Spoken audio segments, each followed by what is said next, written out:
Pohodlně se posaďte a tak, jak jste, si zavřete oči.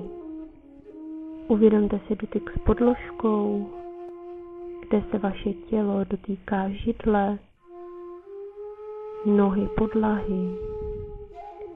A podívejte se, zda je vaše sezení opravdu pohodlné.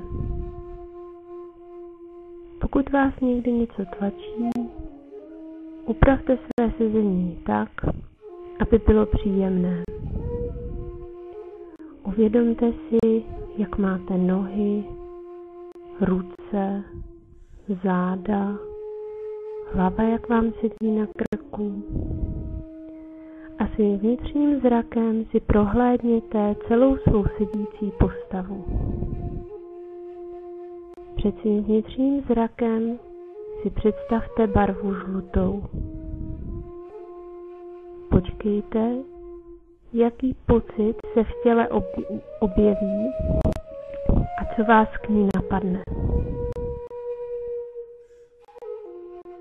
Poté pokračujte s barvou oranžovou, červenou, modrou, fialovou a vše si zaznamenejte.